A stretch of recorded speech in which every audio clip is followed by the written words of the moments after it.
อยากเขาว่าประเดิมด้วยไก่ทอดหัดใหญ่สบายดีไหมคะ โดยสบายดีเจ้า โอ้อันนี้ไก่ทอดหัดใหญ่บอก โดย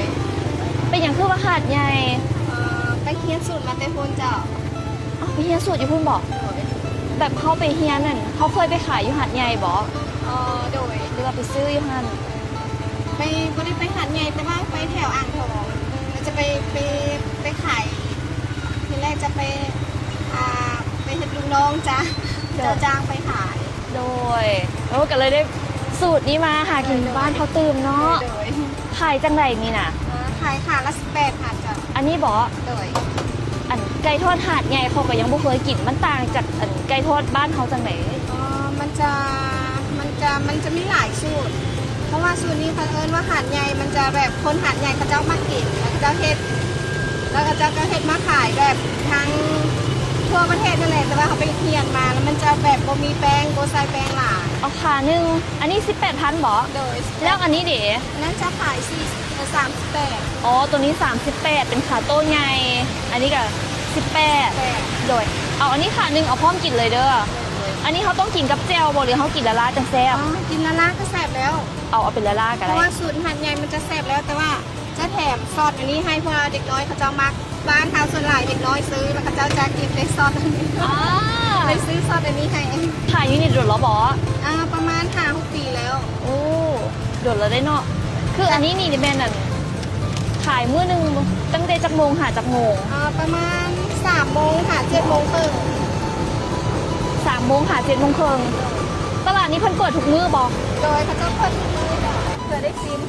อ้าวของซื้อของขาย เท้า แถมขาไก่แล้วเด้ขอบใจหลายเด้อขอบใจหลายๆได้มาแล้วขาไก่หาดใหญ่ขา18,000เนาะเป็นสูตรของหาดใหญ่คุณบอกว่าโอ้ขายใหญ่เลย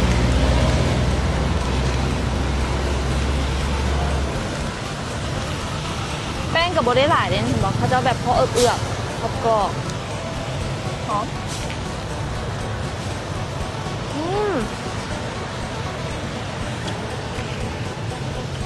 อร่อยฮะ ใจที่ว่าวันนุ่นเลย ขอบใจซึ่งกันแซ่บเด้อ เอาอีกค่ะตั้งแต่น้อง เดี๋ยวแล้วกำลังซื้อตู้น้ พอวางเงินแก ำเอาไปโลด วางเงินเนาะ ป้อนไม่ค่าใจดีขนาดขอบใจหลายเด้อบุญข้ามน้ำซูลำเลยรวยไข่มาตลาดโนนสะอาดพี่น้องมาแวะซื้อซอยเด้อเนาะขอบใจหลายเมนูไหนดีก็ให้มากินกวนหมู มันจะเป็นเกิดเออ อ๋ออันนี้ไม่เท่าไหร่ อันนี้ก็จะเป็นแบบเป็น ไม่เท่าไหร่อันนี้ ไปเลยส่วนลายเด็กน้อยจะมักอันนี้กับเป็นขาต่อไว้เด็กน้อยจะมักสุดเลย ราคาเริ่มต้นเท่าไหร่ห้านเขา 10,000ก็5,000จะเป็นตีนไก่5,000ขาย18แล้วก็38 อ๋อเริ่มต้น5,000กีบก็ได้กินแล้วเนาะขอบใจหลาย เลยมีมือให้กระจำมองดูนเน่ ๆนะพี่น้องมกแวะอุ่นหนุนเด้อนี่เด้อทั้งหน้าตลาดนี่เลย โ